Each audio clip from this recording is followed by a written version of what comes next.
Yes, we're back talking turf, and the World Cup fever is on. As always, you've got 60 seconds. Also, can we do a mic check? Gary, can you speak?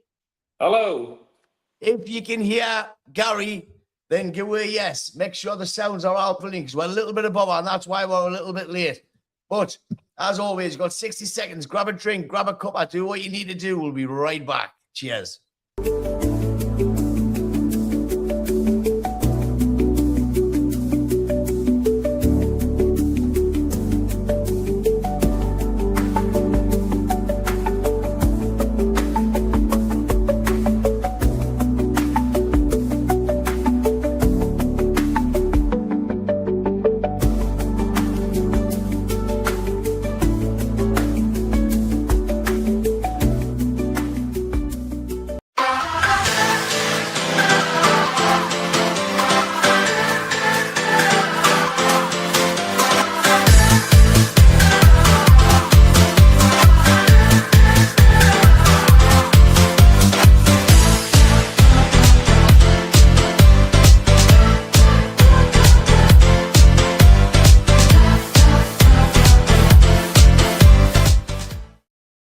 Yes, welcome back to Talking Turf. Gary, all right? Yeah, right, mate. We are. I'm just hoping that this is weird because, as I just said there in the intro, we had a little bit of bother beforehand, and I didn't know whether Gary's coming through. He's definitely coming through with my headphones. So if you can let me know in the comments or anywhere that you can hear we're both clearly, that'll be absolutely fantastic. In fact, we could actually just go on to Melly Barnes here and quickly have a spy. Melly Barnes.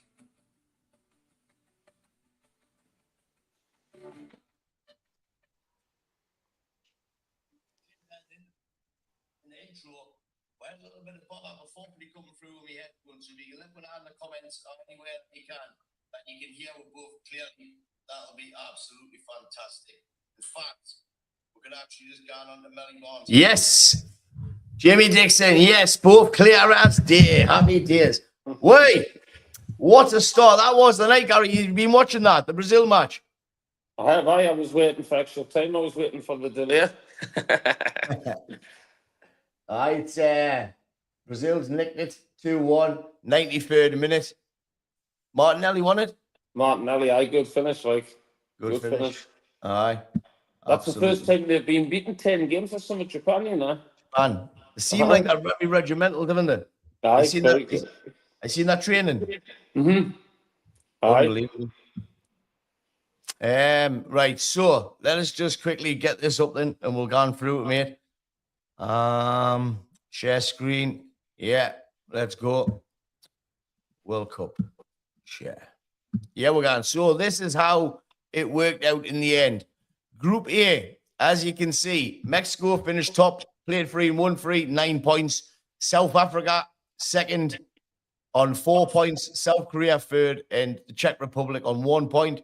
Group B finished Switzerland on 7 points. Canada and Bosnia on 4, and Qatar on 1. Brazil, 7 points. Morocco, 7. Scotland, 3 points. And Haiti, 0. Group D, USA, 6 points. Australia on 4, like Paraguay, and Turkey on 3 points.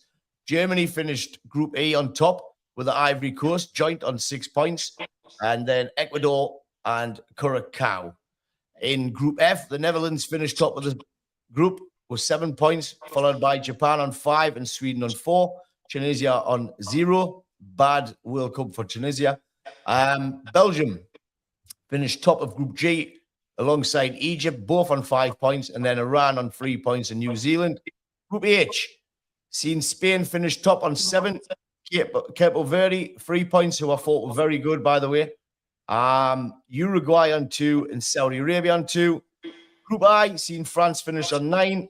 Impeccable record there. Norway on 6, Senegal on 3, and Iraq on 0. Group J was Argentina at 9 again, impeccable record. Austria on 4, Algeria on 4, and Jordan on 9. And Group K, Colombia, 7 points. Very strong side, Colombia. Portugal on 5, Congo 4, Uzbekistan on 0, And Group L, England finishing on 7 points, 6 points for Croatia, 4 for Ghana, and 0 for Panama.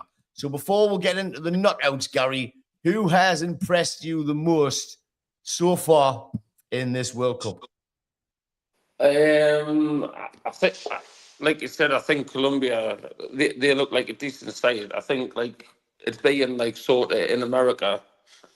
I think it does give them a bit of advantage as like Argentina, but I don't think you can look past France. Like I don't think the as good as front lines can. Like I think Alicia Fami's probably been player of the tournament in my opinion. Like I think he's been excellent.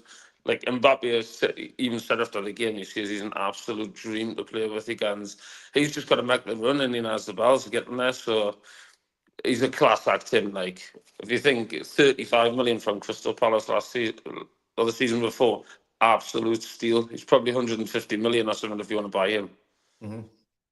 A bit like Elliot Anderson from Newcastle. He's obviously sealed his deal today to go to Man City for 115 million plus add-ons, I believe. Do you think that's too much money for who he is? Definitely. I mean, he's a good player. He's a good midfielder, but to be putting him on that sort of a bracket, you just, I mean, watched him again the other night, and he has good games, but I mean, he still has poor games for 115 million.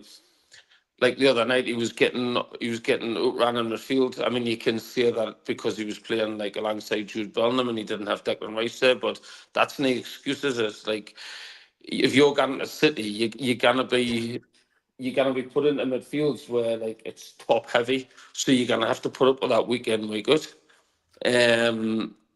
And a bit like Grealish, he comes with that big price tag, and he will be straight under the spotlight, whether he likes it or not. You're getting 300 grand a week and you're 115 million. You're getting put under the spotlight instantly. It's whether you can handle it, isn't it? Definitely, mate. I mean, what do you make of England so far? You know, like I know we're just talking about Anderson, but what do you make of England so far? Personally, I think they've been pretty poor, piss poor, to be honest with you. Panama had their chances the other night. They could have quite easily been in front at one point.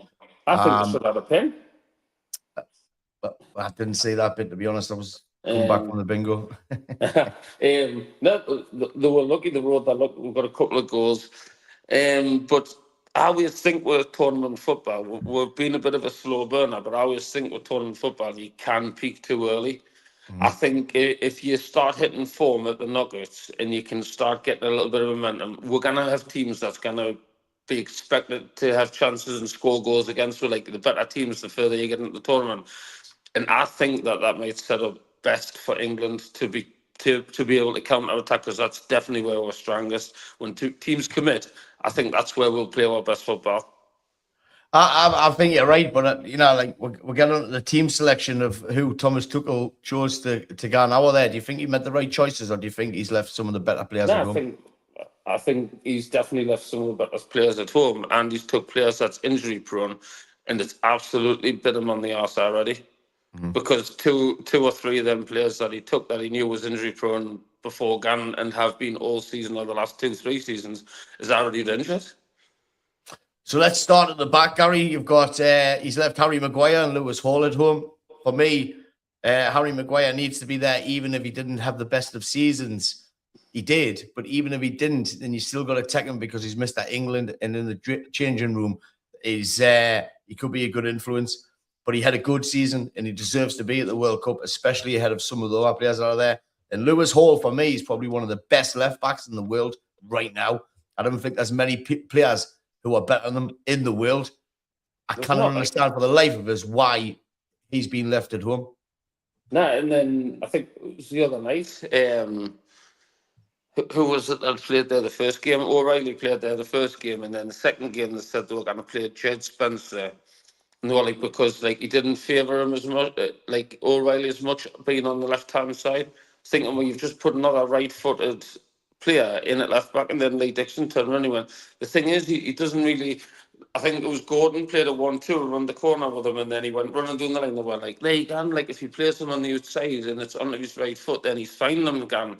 Hold on, like you're in a World Cup here. Like it's not like the raggy arse Rovers. You've got plenty of left footers at home, like Luke Shaw, Lewis Hall, that can play in that position. Why are you taking Jade Spence that got like relegated practically with Spurs?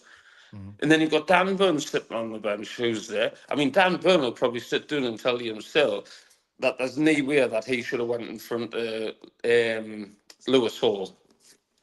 1,000,000%. He'll sit down and he'll be open and honest and say, "There's no way I should be there in front of him." It's the total. It's the total truth.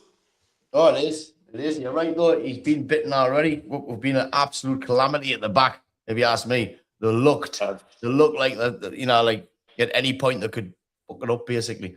Them two centre halves. Not one of them is confident to travel with the ball. Not one of them's a ball carrying centre half. Every time they get it, they look like they're gonna lose it or run into each other. Honestly, it's they can't, and they're not winning like the balls in the air. Every time a long ball goes up. The other night, the Panama centre half, the strikers was jumping them, flicking it on, and he got caught a couple of times. That Konza.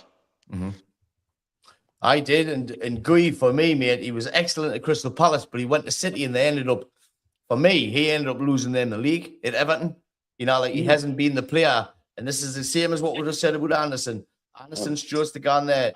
Calvin Phillips. Do you remember the last World Cup? Calvin Phillips, you couldn't drop him, mate. He was playing centre mid. He was fantastic. And he's going to do exactly the same, Anderson. I think he should have maybe took a little bit of time out of this decision because it could end up ruining him. It's a lot of money. And you could see he was wanting to get on the ball. He was eager. He was buzzing. He'd just been signed by City. He knew he was.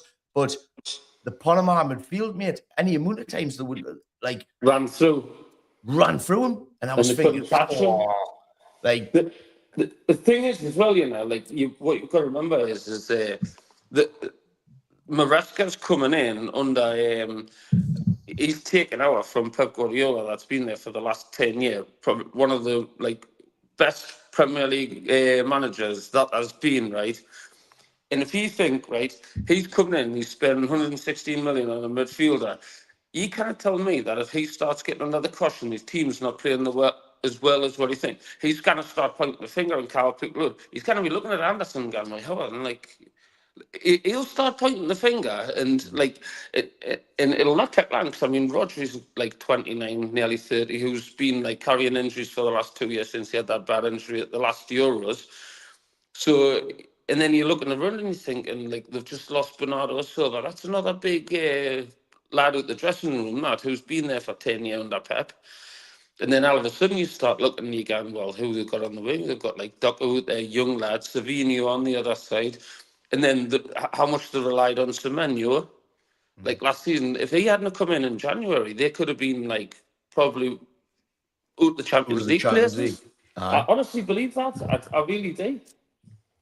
All right, let's get to the midfield. He's left, just for instance, off the top of my head, Gibbs, White, Foden, Cole Palmer, and he's took Anthony Gordon, Rashford, Saka. Anderson, I think he deserves to be there. He's played. He has done all right. He looks like he wants to get on the ball. But I think Rodgers and Bellman deserve to be there as well. But there's a few dubious ones that are different, like the Henderson. I don't think should be anywhere near that team. But that's what I'm saying. If you're taking Henderson for the morale in the changing room, then you've got to take Maguire. That decision's got to have been based on that. He isn't going to play a lot of football over there. He got on the other night, but he's not going to play a lot of football, mate. So you've got to take Harry Maguire. You put Harry Maguire at the back, he's carrying that ball out. He's getting he's getting the ball away. He's carrying the ball. He is Mr. England. It's not just that game, in the first game, the other game when we needed the goal, and you're waiting for the ball to go up. You need to get that goal to win the game. Harry Maguire's one of the best, in the air. Set pieces and stuff like that, you would put him up there. 100%. There's been a few funny. I don't know. But I hope we'll play ourselves into it. My feelings on the coach. I can't get away with it, but I'll not say too much on it. Let's have a look at the knockout stages of the World Cup. Obviously, as he's evolved now, you've probably watched it there. Brazil They've just scraped through with a 93-minute goal. So that sees them through. Last night, Canada did the same. They beat South Africa 1-0 with a goal from Eustachio, 92 minutes. That's when that was scored to see them through. So the rest of them, tomorrow morning, we've got Netherlands against Morocco, who will then face Canada. Who do you think will win that, Gary? Tough game, that. Like, I think both got good players. Like, but I think Netherlands maybe have a little bit too much for them. I'm going to say Netherlands. Netherlands? Aye. I don't know. I'm fancy Morocco. I'll tell you what. They are strong. They are strong. Let's see if I can get on this quickly just to see how Morocco is actually fared in this cup. Morocco. We've got any fixtures? No. No. Can I get it up? Never mind. I'm gonna go for Morocco. Yeah, I'm gonna go with Morocco. Where are we? Away there. So today at 21, 9:30, Germany are facing Paraguay. How do you see that one going, Gary? I think the Germans will beat them comfortably. I think they'll away too. I was impressed the first game, and then there's a couple of players that I like for it. You know, he's seen that in the match. He's the centre mid that's playing for them. He looks absolutely class at him. Like, I'm sure Newcastle's been linked with him, and I think we have as well. But they've got some good players. Germany, like I like them, and I don't know, when they start getting a little bit of momentum, I think they can beat anyone on that day. Germany, like they've got themselves a good manager. I think they'll beat Paraguay like comfortably. I'm gonna say with 3 or 4-1. I'm gonna go on 3-1 to Germany. Did you see that mentioned in Paraguay there? Did you see Almiron? Is it Almiron? That was at Newcastle. You see, he gets sent off for doing this. I cover on his nose. That's a new rule that's coming in. Crackers up, doing it. Aye. Moving on to France against Sweden tomorrow night, 10 o'clock kickoff. What's the reasoning behind that? Like, is that in case like there's any racial slurs? Racism again. Right.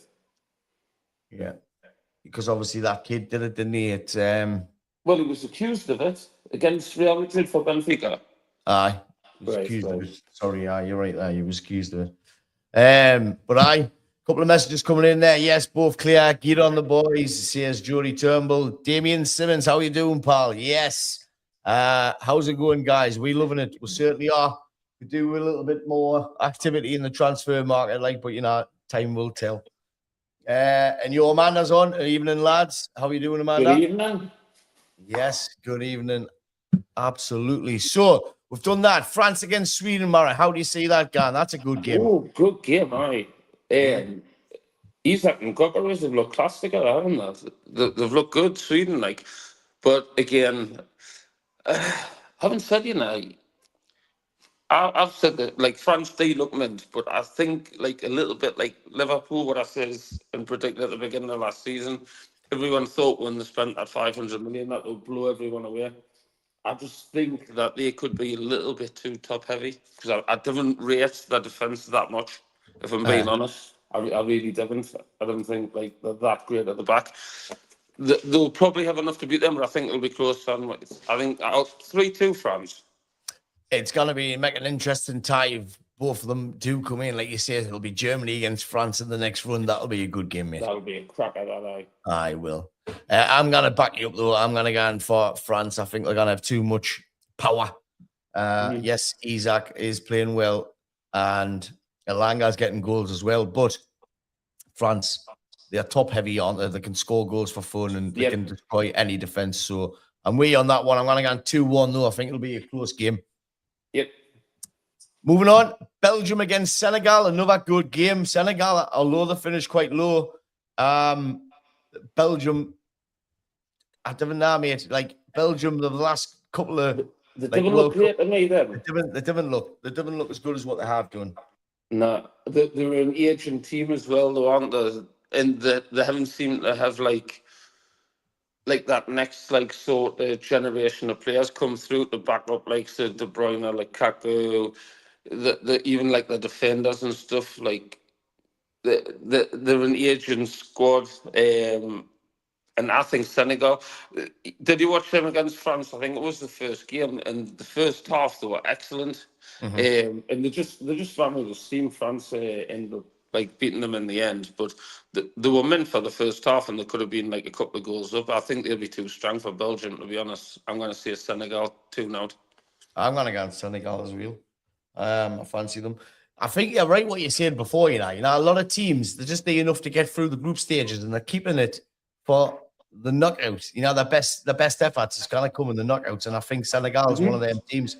I think they'll do well. Because if they win that, Yeah.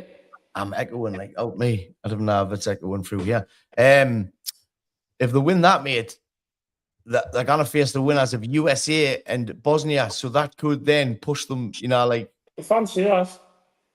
they've got to fancy that. Who do you fancy in the USA game against Bosnia? Who do you think wins that? You've got to fancy the Americans, especially on like home soil. You would think, and they've been playing well, haven't they, under Pochettino? Just I wanted to touch back on some of what you said there about like the teams like playing themselves in and stuff. Another thing, what did you make of what? Did you see what Norway had done against France and the rest of the entire starting 11? And he came out and he went, well, because A, France will probably beat us, but B, we'll have a fresh team. We've qualified anyway, and would rather finish second and play like someone else, like not as good, because of that. And he goes, so we're going into the next game. He goes with a total fresh team. He goes, it's tournament football. Aye. Who's the manager there? I'm not sure who he was. Stout or somebody was called. I'm not too sure. But I thought it was interesting, like that, for him to do that. It's clever if he wins his game.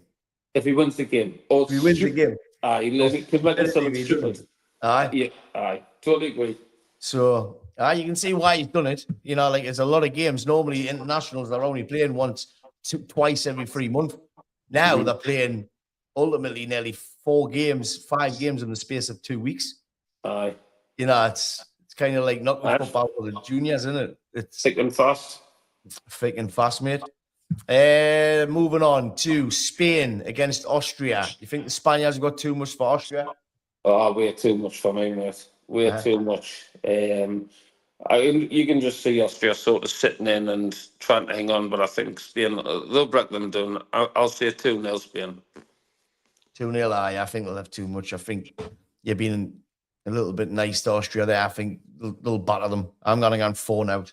I just think, like, I don't know, like I've thought that about a lot of teams like this, like in the tournament, but a lot of them have been really good defensively, other than the odd ones. And I just think, like, even like in the lesser teams, like coming into it, and you think, 48 teams, they're gonna be getting hammered and stuff like this. Other than, like, I think it was Germany plus 7 past someone.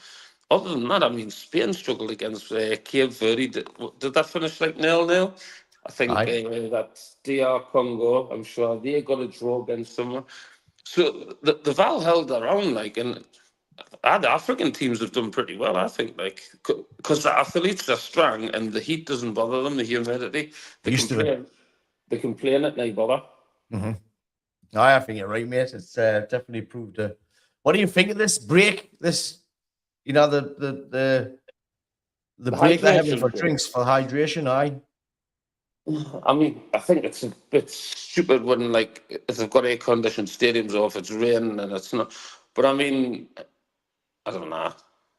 Use it when it's needed, different use it when it's not. It's as simple as that, isn't it? But what they're doing is they're using it in the first game, they're using it in every game. But some of the games are standing, pissing, doing rain, having a drink. You're thinking the referees could use the common sense, couldn't they? 100 million percent. Make a judgment. Maybe you can just speak to the captains and say, "Do you think we need this?" Aye. Before the game or something, and just in the game, nah, not really. Yeah, but maybe if they like it, it's like a little bit of a And you hear the stories that it seems like it could have been forced on them for breaks and stuff. Breaks. It is. That's the point I'm getting at. Every time Yeah. there's a break, showing you like Powerade or something like that, who's probably paid 400 grand for that. So they're Americanizing it. For me, this has been the worst World Cup of the whole lot that I've been alive for. It's the times is absolutely mental. The breaks, just everything about it's just been absolute farce. I think. The Titans have spoiled it a bit for me. Like, 'cause I love watching the World Cup like as much as anyone. I mean, getting like an early finish from work and then being able to watch a game at like say like 3, 5, 8. That's what it's about, isn't it? It is. But I mean, I suppose you kind of keep everyone happy, can you? I mean, with the different time zones, unless you have a. Ultimately, it's not on America, is it? It's on FIFA. FIFA awarded the Americans this contract. Like, why not have one in Europe? Like for some of the places that you've got to fly to in America, there's nowhere that you could fly to in Europe that would take longer. Like if it's some in England, some in Spain, some in Germany, some in Poland, some in Russia of the sort of that, some in Holland. Like, let's do it. That would be the ultimate World Cup in my eyes. I think the next one's in Portugal, isn't it? Is that where Spain and Portugal or something? I think that'll be good. Uh-huh. Title with Portugal against Croatia, mate. That's a good game. How do you see that, Gan? It is. Portugal cannot seem to get going, can they? So, but I think I'm gonna still say that they'll win it 2-1. Mm-hmm. So, man, I think Portugal's got enough in the locker. Croatia's aging, aren't they? Mm-hmm. So, we came out the second half and we absolutely battered them. We're brilliant in that game. Like when they come on to it and then they're tired and then we're good in that game. Mm-hmm. I'll give them that.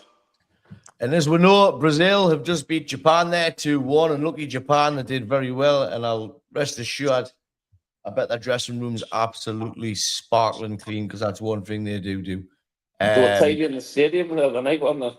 Aye, mint. Absolutely class. Credit to the World Cup. Unlucky. I mean, it's shame going out to Brazil, but they were unlucky to go out to Brazil. Let's be honest. Aye. Ivory Coast against Norway. Amad Diallo against Erling Haaland. Who wins it? I'm gonna say I watched Norway. Was in that second game, and honestly, they were just passing from like side to side. That Sanderberg and stuff. That plays for, is it Fulham?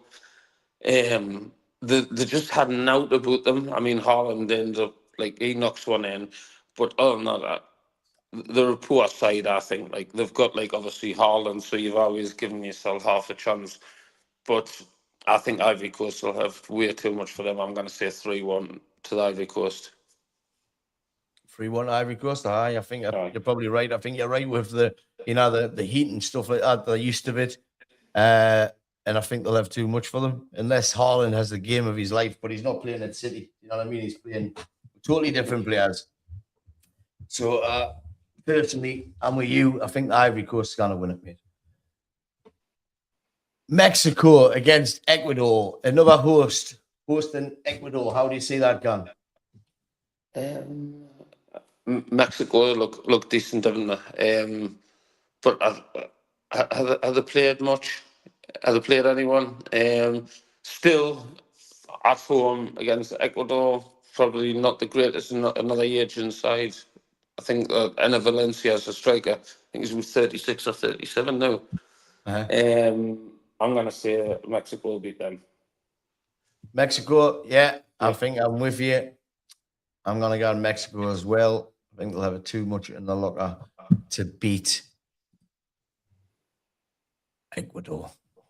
Sorry, I was just trying to see because the comments hasn't come through on here. Moving on. Switzerland against... No, I will come back to England. We'll do England last. Switzerland against Algeria. Did you see the other night when Mahrez scored and his teammate ran out of him and he's gone?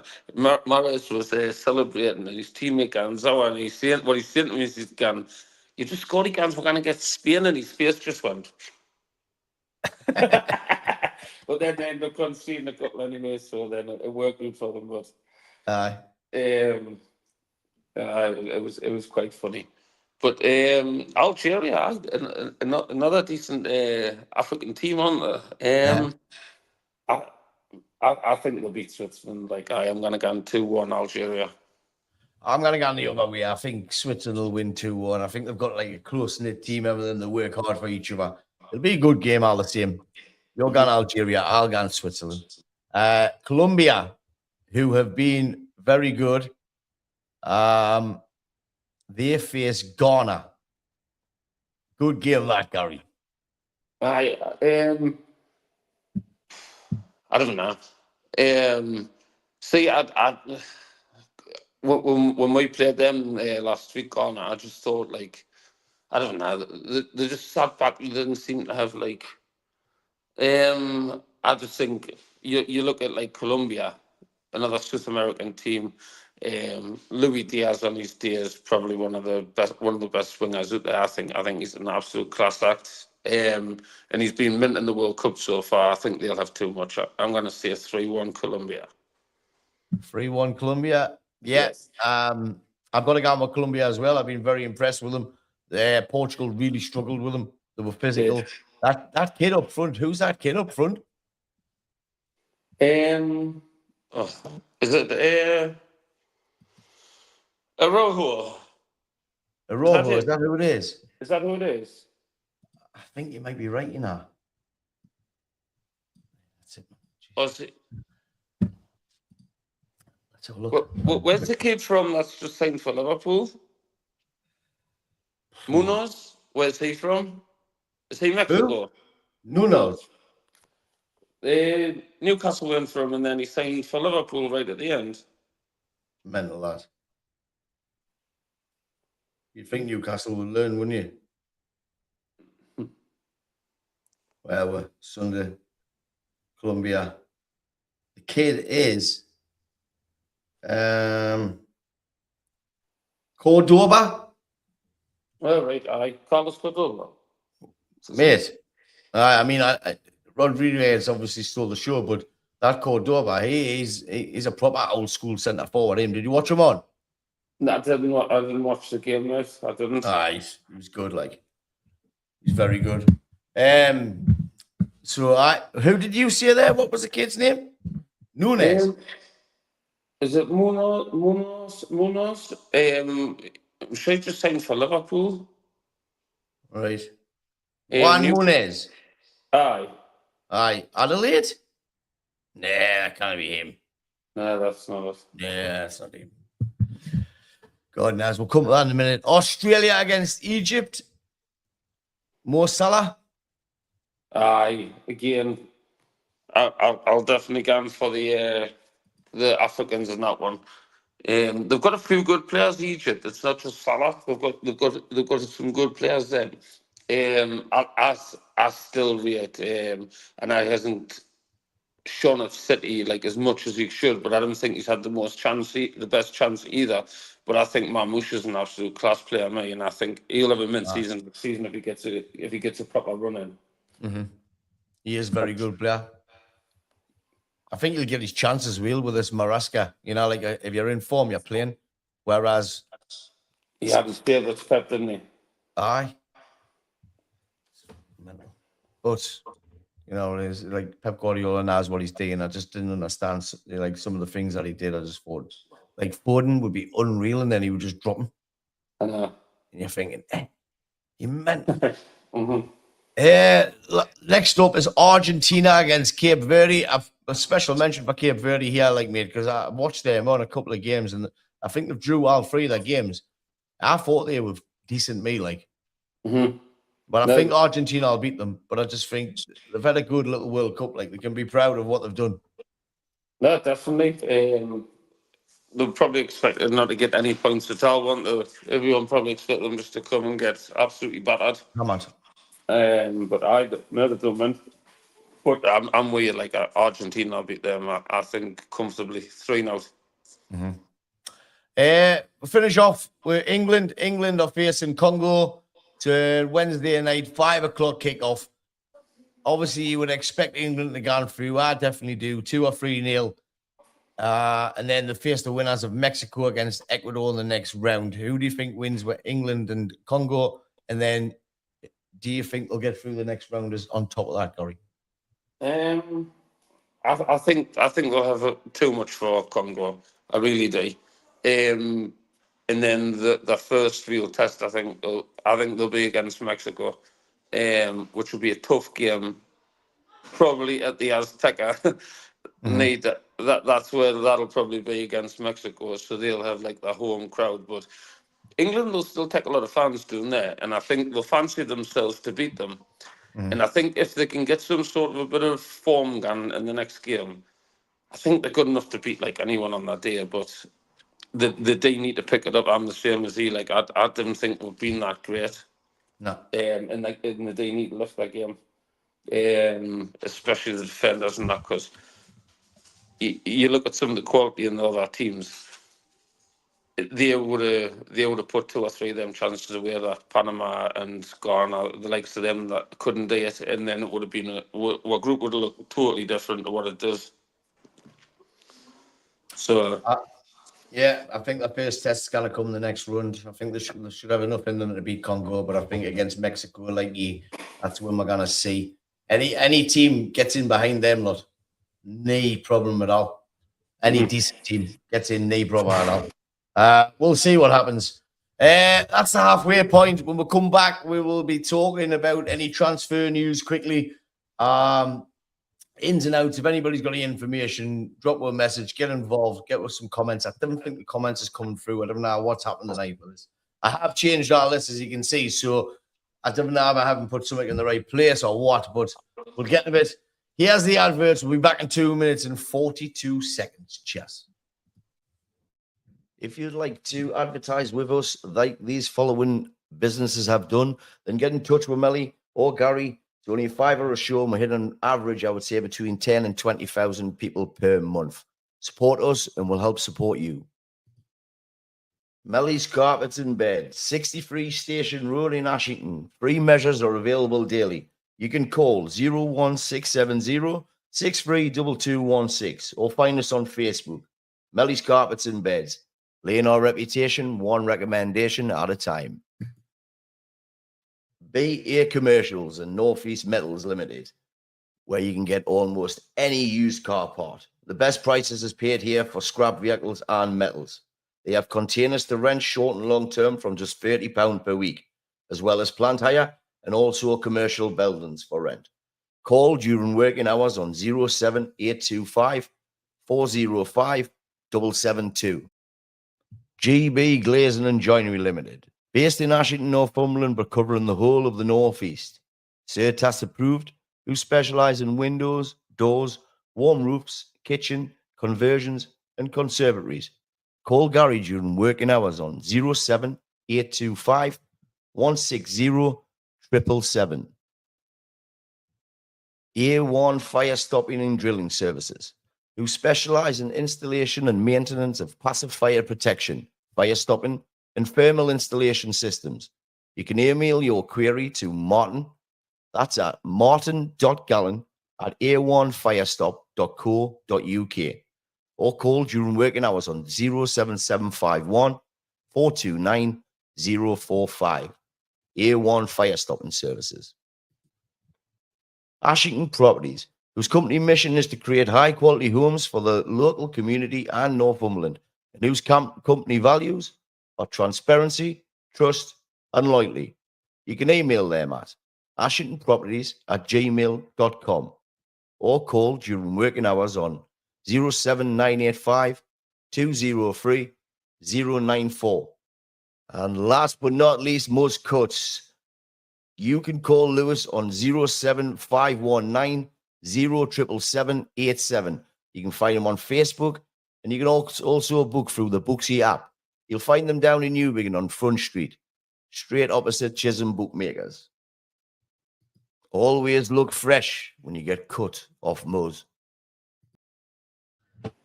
Yes, welcome back. I had a quick look there, but I couldn't see now, so we'll just crack on, Gary, see how it goes. And let's just stop that. Add this. So I'm just going to flick through some of Fabrizio Romano's and then David Ornstein's tweets. This is what they've had to say lately, and these are some of the. And then we'll, if anybody's got any comments or they know any information that they want to share, get in touch, and we'll go through it. Fabrizio Romano, yeah, we're going. Or just in general, who you want your team to see them sign, like get involved. Just tell them who you want to see you sign, like realistically, like who you think you should be looking at, who you think you might get. Get on. Fairness saying he hopes Cape Verde win it. That's my only sweepstake team left in it. I think I got Uzbekistan, so I'm going now, mate. Hey, lad, I don't think I got any guns neither. Where's Granite Jacker gone? Says Big Bill 099. It looks like he's gonna possibly go to Chelsea, but Chelsea are trying to rob him on from Sunderland, and I don't think they're not gonna let him go. Nah, especially not for that sort of money. Because of how well he's done, they should be getting at least what they paid for him last season. At least he's done that well. He was definitely. He said it. He said he could be sort of Martin Gunn. Said he would be the sign of the season, and he did very well. I loved him. I thought he did mint because he left Arsenal, didn't he? Like as an angry child, and then he went to Leverkusen. He went to under Xabi Alonso. And then he's come back, and he just seemed to get rid of that, didn't he? And he was just so cool, calm, and calculated, and he just held Sunderland's midfield. You know, Sunderland's got more players at the World Cup than Barcelona. That's mental, isn't it? It's all like the Africans and that, isn't it? But it's going to show you that's why they're doing so well. Do you think they'll get absolutely like hammered? Do you think a lot of teams will come in for a lot of Sunderland players? Potentially, like that's like what happens at the World Cup, isn't it? It's like a showcase for everyone, isn't it? And then people see them, and then they go and deal on the national stage, and then you're just like in a shop window, aren't you? So they could do, but I hope they don't, because they've got, at least Sunderland's got something like to hold on to. They've got that European football, so they have got like that sort of like bargaining tool for their players, and they deserved it. They had a good season. It's mental, isn't it? Sunderland in Europe, absolutely, man. Not even your most optimistic Sunderland fan could have thought that they would end up in Europe this year. Not a chance. Let's have a look then. So, exclusive. Robert Lewandowski to Chicago Fire. Here we go. The Polish striker has agreed to join Chicago Fire after visiting the club and city 2 weeks ago. Lewandowski will sign early next week, ready for a new chapter on MLS. Big move, good move for the Americans. But Lewandowski, how old is he now? 36? It's a good move for him, going to America. Nice lifestyle. You don't think he's still got it in him to score goals in like top divisions, Gary? 1,000,000%. I said, I would have had him alongside Sesko for a couple of seasons, especially on a free transfer. I think it's a no-brainer. You don't think that he's made this move a little bit too early? He could have went there a little bit later in life, or what? I personally think I think he's probably, I don't know. It's a good opportunity for him. He's probably got like a settled family, and just can enjoy it. Like he doesn't need to keep playing at like the top level, does he? Like pushing and pushing and pushing. Just can enjoy it, and so I can see why he's done that. Yeah. Moving on, Casemiro, 12 clubs for goals in country, for club and country. He's went into Miami, hasn't he, Casemiro? Yes. Aye. Do you know what happened with that though? Good move for him as well, really. A good move, but do you know how that worked? So another team in America basically put their tabs on Casemiro, so they had to pay. Inter Milan had to pay that team from allowing them to join Inter Miami. Did they? Aye, that's how the Americans work. Yeah, right. So it keeps it fair. So not certain teams will pick certain players, and then if that player doesn't join them and wants to join someone else, that club's got to pay the club that put tabs on him. Right. bonkers, isn't it? It's just to try and keep it fair, so not one team gets all of the min players. But then they let them do it anyway. Aye, for money tax, bullshit wax, doesn't it? Aye, that's it, mate. Let's have a look. Juventus are eyeing up Martinez. There's more profiles on my list, says Vicario, but Martinez is definitely up there.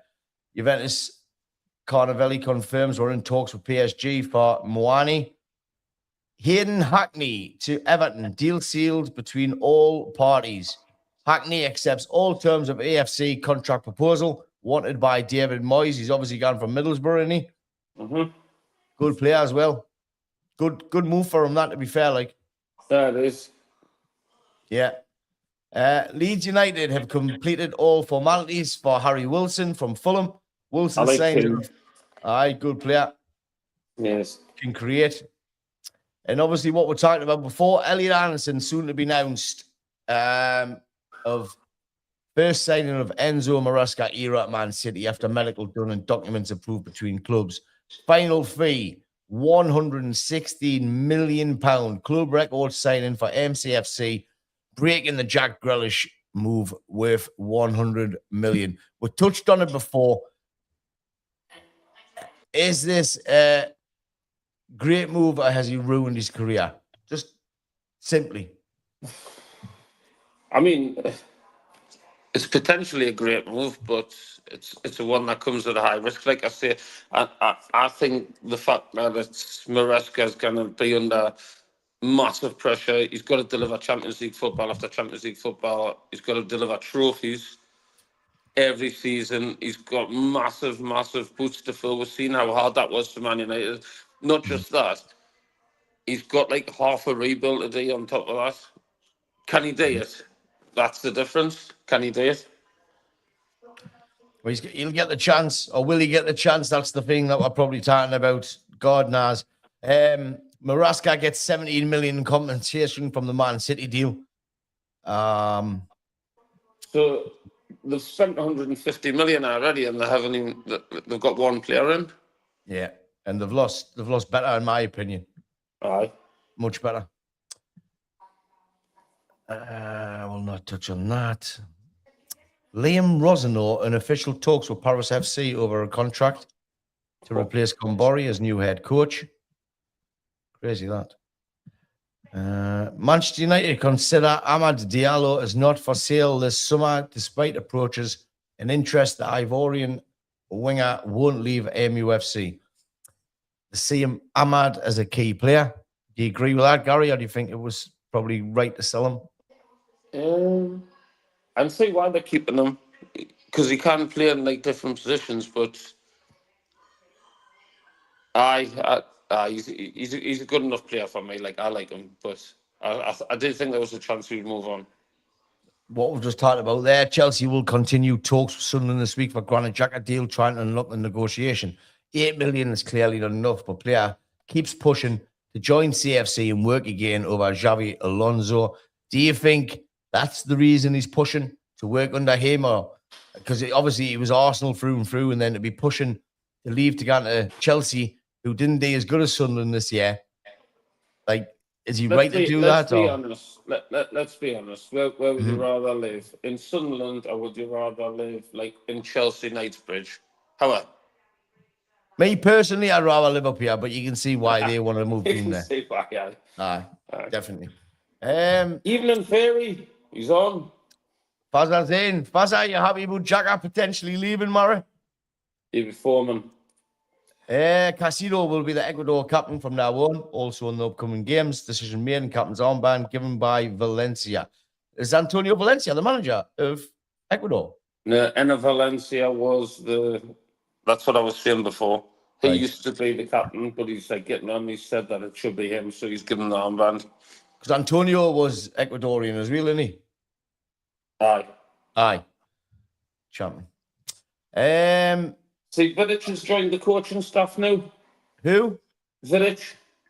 United. Aye. We're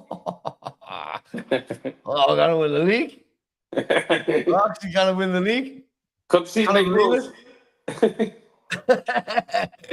Hey, I put Fabrizio Romano and he puts that much shit on trying to get likes to get money, doesn't he? It's unbelievable. Let's have a quick look. Yeah, I'm just need to count on here. David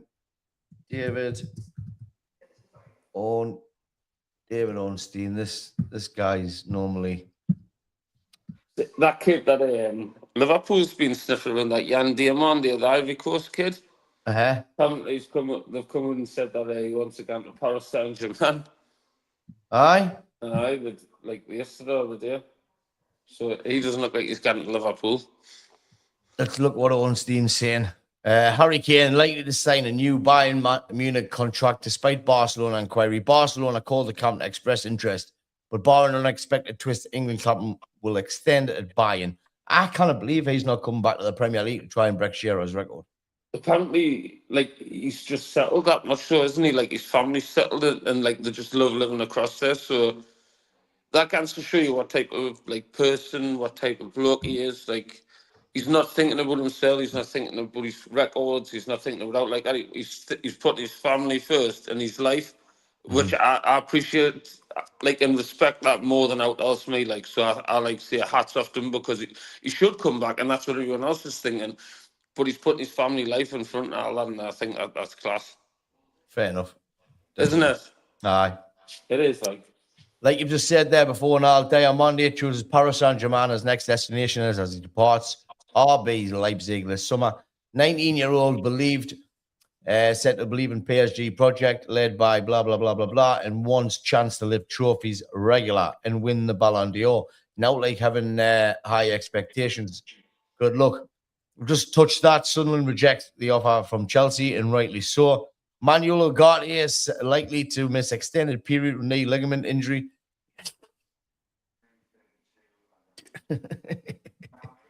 Jesus. Marcus Rashford made his first appearance in the 2026 World Cup. Elliot Anderson. Anton Kinsey reached full agreement with Tottenham Hotspur on a new contract. Elliot Anderson, Newcastle let him go. 2 years later, he's getting 80 million more. Did Newcastle get any sort of selling fee on that, or it wasn't out enough? I don't know. It doesn't say. It's not mentioned anywhere. Normally it would, wouldn't it? Yep. An interesting one here. Arsenal's made a verbal offer to sign Bruno Guimaraes from Newcastle. Arsenal's proposal is through intermediaries below 60 million. It was rejected. And NUFC insists the sale of the 28-year-old Brazilian national midfielder will not be entertained. Will it not be entertained, or if the right offer comes in, do they sell him? Can they afford to sell him? I don't know. What's happened with the Tonali rumours? Like, apparently he looked like, and then all of a sudden there's now of City waiting to get that Anderson deal done, and then are they going for him as well?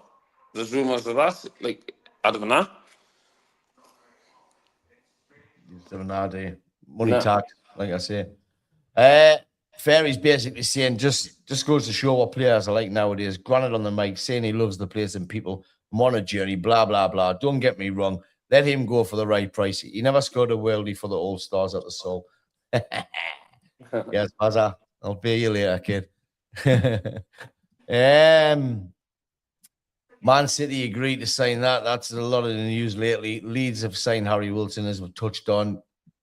And that's really, I don't know. Have you got any more info or what? Or have you heard out?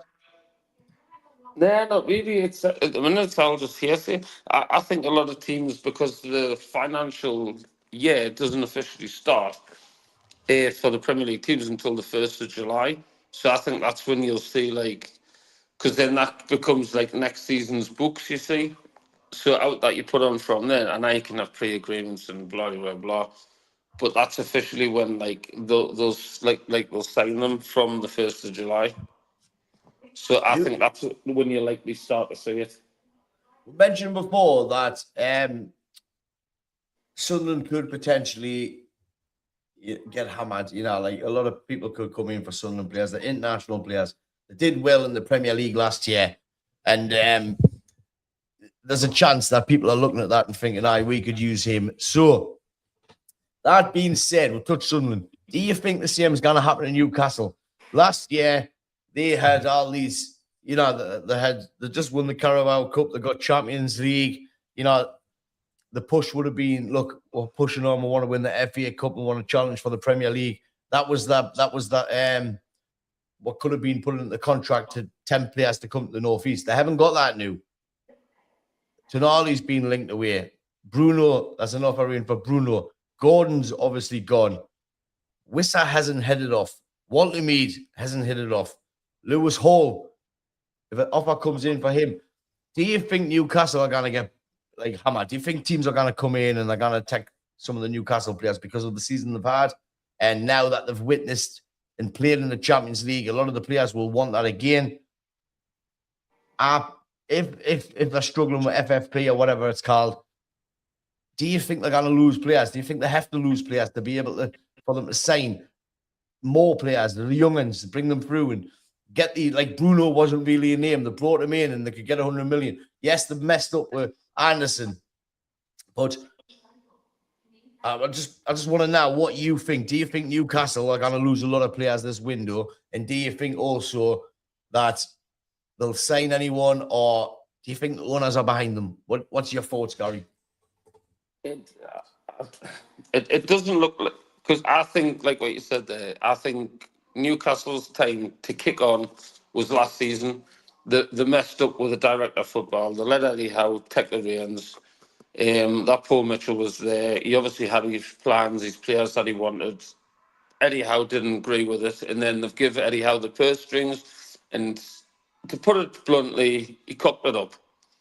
200 million pounds worth. He cocked it up massively.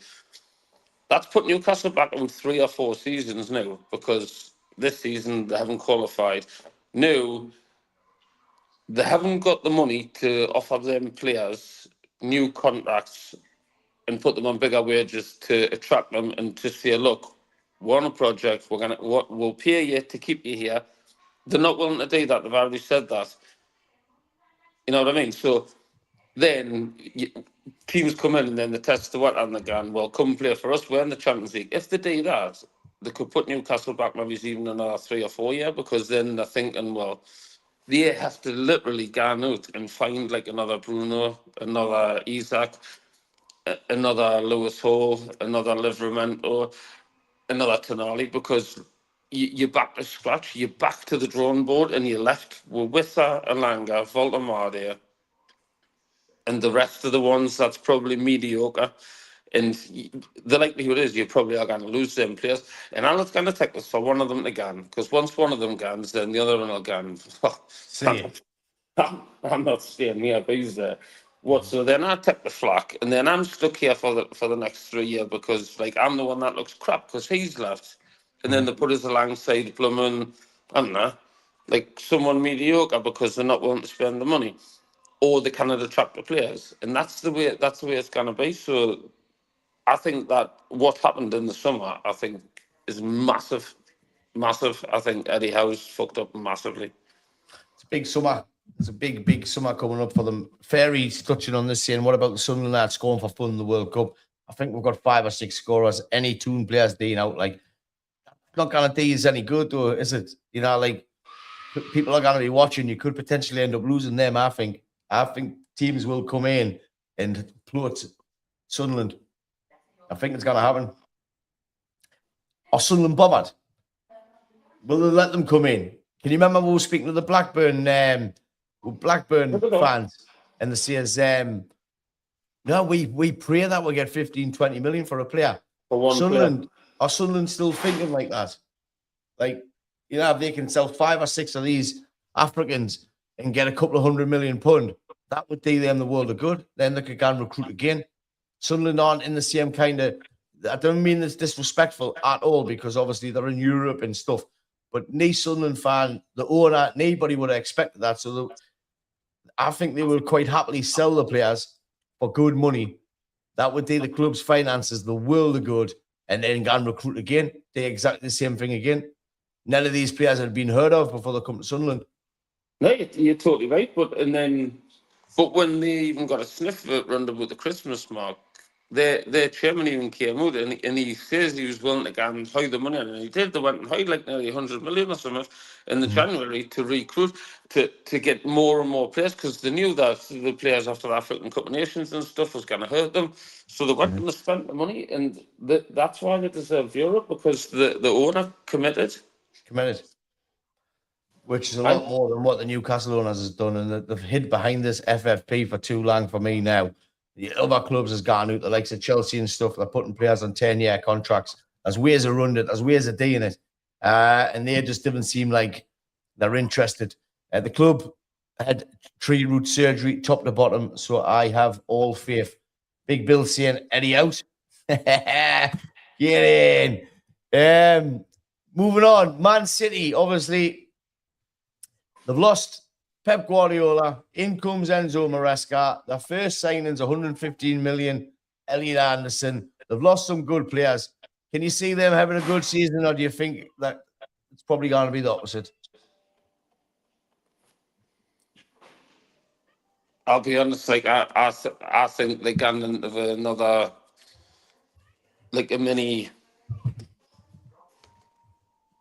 another transition. That's the way I see it. I really do. I think there's another transition coming, a big one, and the manager one's bigger than anything else. I think you'll be lucky to see them in the top four. I think because teams will get at them. They'll be calling the manager, they'll be calling players to get into their heads if they've got out about them. You get at Man City and you get into their heads because, and you've got ammo to throw them. They haven't got Pep anymore. Pre-match interviews, get into their heads, and you've seen what happened when Fergie left, and this is the exact same thing. It's the exact same thing, and I honestly think that they could struggle this season. Like I really do. I hope they do. I really do. We've been on an hour. That will finish on Man United, as we always were, Gannon. So the new stadium's been granted. The new Prime Minister of the country, as much as I'm against him, is for Manchester United. He is going to rebuild the area. Let's just get this straight. We're paying for the stadium, but they're rebuilding the area. So you've got that coming up, whether you're for it or against it. I thought Dave said we couldn't. Oh, he did. Dave Armstrong from New Wiggins. Eh? Is that not what he said? He did. Michael Carrick's got the helm. He's brought in Vidic for the defence, and he's brought in Rooney to help train with the forwards. Two good acquisitions, in my opinion. Who do you think we're going to buy, and how do you think we're going to do, Gary? I still think there's a couple of surprises. I think they're going to pull something out of the bag. I don't know what it is, but I didn't think I don't think they'll be entertaining this Fernandes from West Ham. I didn't think they were expecting to pay that sort of money for him. So that's gone a little bit quiet. So I think they'll be looking elsewhere, and I think I hope it's someone like that Tuchemani or someone from Real Madrid. If they can get someone like him, I'd be over the moon. I did want proven Premier League players, and I've told you time and time again who I'd love to have, but I just didn't know if they'll get. For me, I think he's one of the best midfielders in the league, and I think it's Morgan Gibbs-White. I think he deserves to be playing at the top team. He can get you from box to box, and the bloke doesn't stop running. I think he deserves a big move, and I think he'll get one this summer, but I just don't know who it'll be. I hope it's us, though.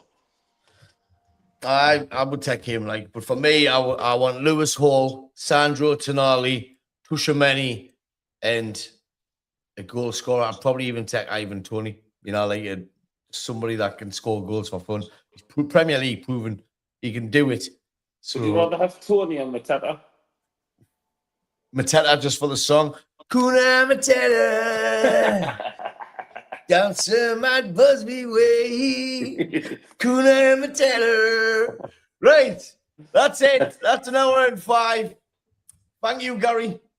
Thank you, everybody, for joining. Oh, that's a good shout. Actually, Somerville to Man United has been mint. Have you watched them on? He is. He's very good, he's done well. Thanks very much.